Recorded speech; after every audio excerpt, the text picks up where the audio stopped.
A throne of lies. What? If you are thinking about leaving California and moving to South Carolina, you might be sitting on a throne of lies.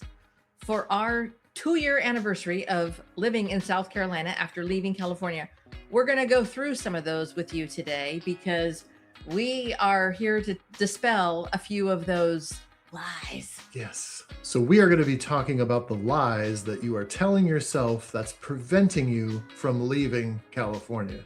Because in your mind, it's a no-brainer. I'm a lifer. I'm staying. I don't care what the problems are. This is where I'm meant to be. Maybe not. Before we get to all that, this guy likes to give a Gen X fun fact at the end of our videos where he tries to stump me. So stick around for that as well. But let's get to the lies. As I'm sure you have done like we did, where you have found every leaving California, moving to South Carolina, moving to the Carolinas, whatever the group is, you have probably seen several people that are talking about leaving Colorado, leaving California, leaving Texas, as do we. And one of the things that we see over and over and over again is the only state that talks about regret and leaving their state is California. Missouri doesn't talk about it. Ohio doesn't talk about it. New York doesn't talk about it. They talk about the food. They talk about bringing their business. They talk about reloading here for whatever reason, but it's never like, are we going to regret it? It's only us Californians that have that.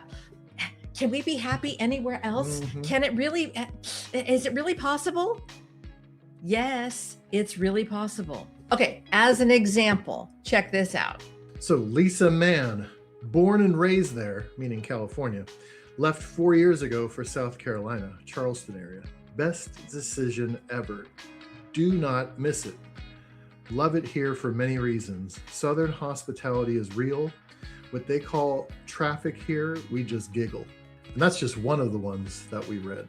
Moving to South Carolina from San Diego. My family moved here last year. California lifer. Never thought I'd leave California, but I am tapping out for less stress.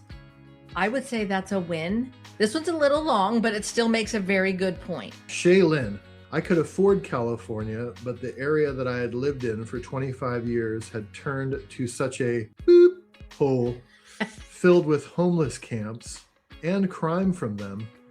Every day, another business closed down, which meant traveling further to do shopping, and even going to better, quote unquote, areas still meant so much stuff in the stores was locked up to control theft. The politics of the state was another reason. And I absolutely, positively do not trust the California voting system and have direct knowledge of circumstances that support this. Now, are we saying that political BS does not exist in other states? Absolutely not. No. Are we saying that everything else is roses and rainbows the minute you cross over the California border? Absolutely not. But we are here to testify and to show you 2 years later, life gets really good and you are going to be amazed at just how good it's going to be. In California, I went to Target. I wanted to buy deodorant.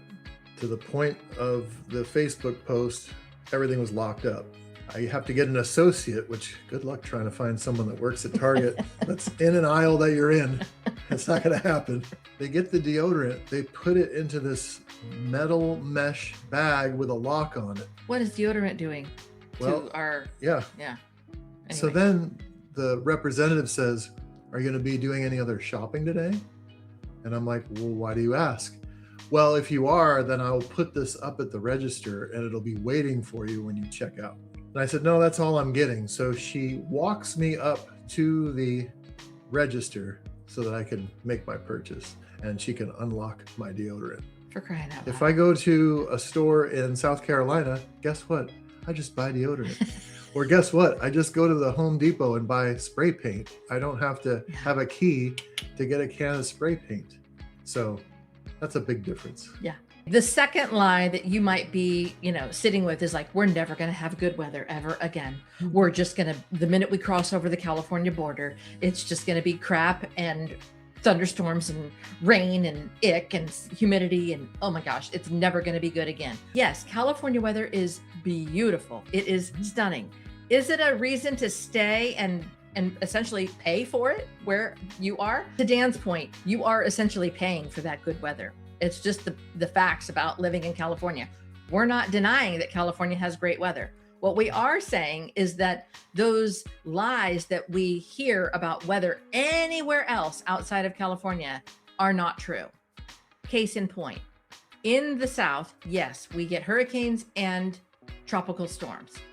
What I'm here to tell you is it reminds me of the same thing that we have heard for years in California. You're going to have an earthquake. San Andreas is going to break the state off and we're going to float away into the water. And the Bakersfield's going to be coastal. Like, how many times have you heard that story, right? Okay, it's the same thing about living in the South with hurricanes.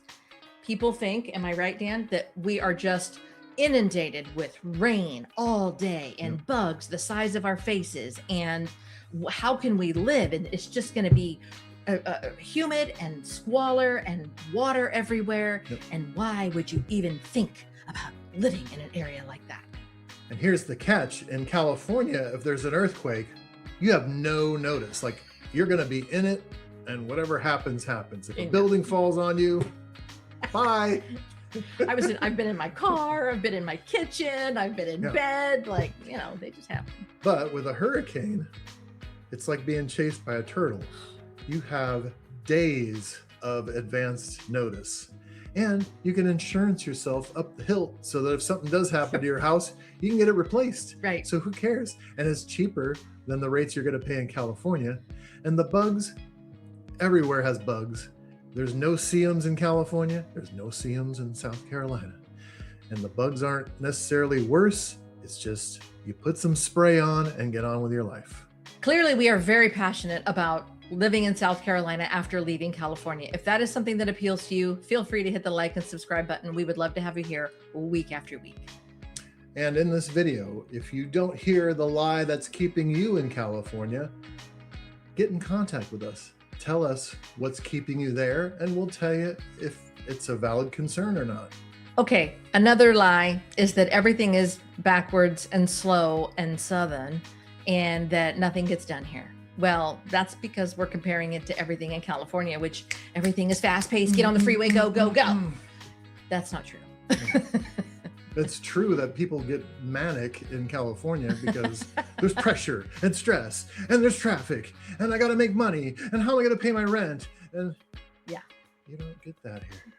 Now, it is a city. It's a thriving metropolitan area, especially in this Charleston area, but it's not backwoods by any stretch. Every company is moving here because of all of the opportunity that exists in this area.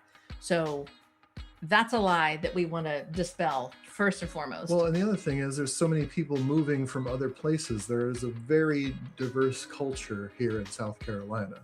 So you are getting people that are born and raised in South Carolina, which are the kindest, most giving people I've ever run into in my life. And then you have people from other states that are just trying to get away from a bad situation. And they've been sitting on their own throne of lies. And they're like, I'm out of here. I want to be happy. I want to smile when I wake up in the morning. Right. And that's why they're here. So if that is you, and that is one of your lies, we're here to tell you it's a straight up. Now, regarding that lie about it being backwoods, that also depends where you move in South Carolina. So that lifestyle that we always talk about on this channel makes a huge difference on where you buy in this state. So if you're going to be looking in Greenville, that's going to be, or Greenville, it's going to be, you're more of a hiker and you want to be near mountains because it's up near Tennessee. And that's a different lifestyle than living in the low country where we are in Charleston. Water sports, your boat. Lake life is kind of in the mid-state, upstate area as well. Like, there's such different lifestyles based on where you pick in the state. It's going to make a difference. So no, it's not all backwoods and slow and whatever. It's not all Charleston area either. Well, and the other thing too is even within Summerville itself, I can live in a thriving, busy area with lots of stores and restaurants, or just blocks away, I can be on a 5-acre plot of land where I'm not being bothered. And if I want to feel like a farmer, I can feel like a farmer, but still drive into the city and get the stuff that I need. You can go get your deodorant at Target. And go get my deodorant at Target. We just went, a little side story, we just went on a little getaway to Aiken, South Carolina. Huge equine lifestyle up there. There's a horse on every street that's sign. horses for those that haven't heard the word equine before. You're Gen X or more. You know what equine means. There's horses everywhere. It's a different kind of a life up there. So it's not like living in Charleston or living in Bluffton, which is right next to Savannah. It's at the bottom of the state. I mean, it just depends on your lifestyle, what you're gonna, experience when you move here. But it is not all backwoods and slow and toothless. Okay, the lie that we want to dispel is that everybody's going to follow you here. They're not. Mm-mm. They speak a good game. They're like, "Oh, you're so lucky to be getting out of here with all this homelessness and crime and politics. Let us know where you settle. We'd love to come out to visit, and we'd love to maybe relocate ourselves." If we had a nickel for everybody that said that, we would not have to sell a single house ever again. The amount of people that spoke those words was precious, and it was lovely, and it made us feel like, oh gosh, everybody's going to come. The people that have come, we absolutely love them, adore them, are grateful for them. Mm-hmm. We've made a lot of new friends because a lot of our friends and family, they just don't come. And we're not jerks. Like, they want to come see us. They see us on social or they text us or whatever, but they're busy with life in California. Yeah. They're keeping their head above water. They're running their life and living what's right in front of them. Yeah, they're just trying to get through every day. And it's like, okay, I got to work. I got to go run my errands. And it's like, they don't have time to think about life outside of that. And one of the things in reverse, though, I have to say, our life is busy here too. We're not like jonesing to go back every 6 months or every 3 months.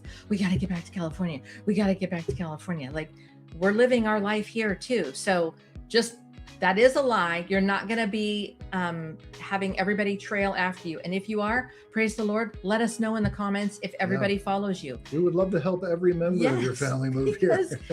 We're big advocates of it, obviously. But what you got to remember is that the people that say that and the people that actually come to visit, big contrast there. We had an experience doing an open house for a client, and she did a custom build home. She even had like beautiful trees as part of her lot. I mean, it was just amazing. And she had custom furnishings, but she was lonely. All the people that she loved and cared about were in California, and guess what? They didn't leave. So she was having her house on the market. She's like, I got to get back. It wasn't even a year that she lived here. I want to get back to the people I know and the things I know. They all said they were going to come. And there was no way she could get her money back out of everything that she put into the house. So she was like, you know what? The heck with you guys. I'm going to just stay and enjoy this custom home and figure it out, because it was just too much of a financial burden for her to go back. Something to consider, but it just shows that, like, once you get here, you're like, I don't want to just move back. I want to live my life here. Mm-hmm. And it's really a good decision. The other lie is that you have ownership of California. I'm going to raise my hand because I did this all day, every day before we moved here. I was like, I'm fourth generation. I shouldn't have to leave. I shouldn't have to be considering leaving my state. Mm-hmm. It's my state. Well, here we are, 2 years post that decision, but then also it's not my state. It's my native state. But just because I was fourth generation there doesn't mean I was obligated to stay there and take all of the crap that was coming our way. We were in the middle of our life and we were like, okay, we love California, but how much do we love it to keep fighting this until the day we die? Mm-hmm. We were not willing to do that. And I had to let go of I'm a Californian fourth generation and I need to stay here no matter what. Well, and you think about it, it's like people that have like, I've had this American Express credit card. I've been a member since 1990, as though it's a badge of honor. But guess what?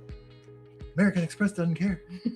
So regardless of what title you have, like I've lived in California for 40 years, 30 years, it doesn't mean that you have to live and die there. It doesn't mean that you have to put up with things that frustrate you there. Just because I'm holding on to this title of longest living resident, it doesn't have to be that way. So we've got one more lie to break down for you, and then we're going to go with the Gen X fun fact. All right, let's talk about politics. We are realtors, so we have to walk this line very delicately, but as former Californians, we know what we're talking about. So, do we have politics nationwide? 100%. Are there corrupt politicians in every state? 1000%.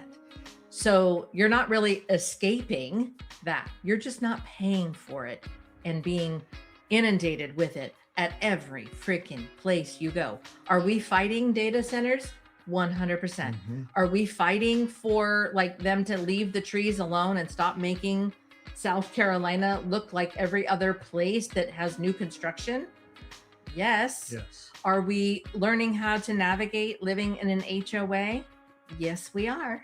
Businesses are thriving in South Carolina because there's not as many regulations. So if your home state is driving out businesses because of their policies and because of their restrictions, that burden to keep the state going is going to fall on the residents. And the prices, as you've seen, are going to keep going up and up and up. And at what point is the breaking point where you're like, enough is enough?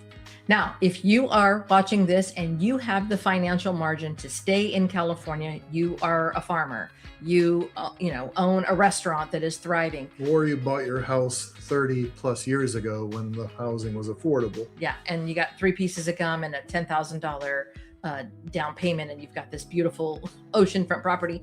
Praise the Lord, go you, stay and live your best life.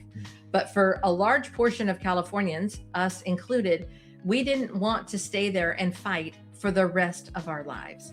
So we made the decision, and maybe you're there too, to make that decision to leave California and see what life is like outside of that state. And we are here to tell you, it's beautiful. We're 2 years in. We bought in 2022, and then we moved in 2024, and it's been a really great experience. There are things we will never not love about California. We have 95% of our family and friends are still there. We go there often, but the amount of times that we are like, gosh, did we make the right decision? Just does not come up. We're living life outside of California and watching going, gosh, I wish we could help people see that it's not the end of the world to leave that state. That's why we made this video. Thank you for sticking around this long. We appreciate you being here. If you have any questions, feel free to reach out to us. Our information is in the description below. We want to hear from you. A call, text, or email will get any conversation started, but let's go with the Gen X fun fact. Okay. And this fact is related to California. Ooh. Somehow, some way. Where did the term Generation X originate from? Oh gosh. Well, because there were boomers and they didn't know what to do with us. They didn't really know.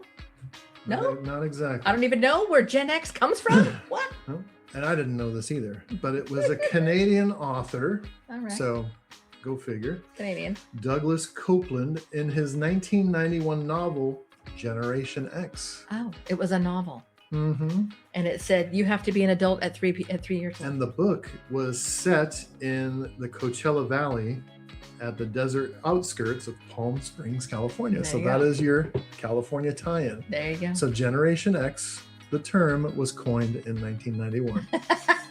Okay, if you are thinking about leaving California and moving to South Carolina, you might be wondering, do I move to an established neighborhood? Do I move to a planned community that has everything all wrapped up in a neat little bow in one neighborhood?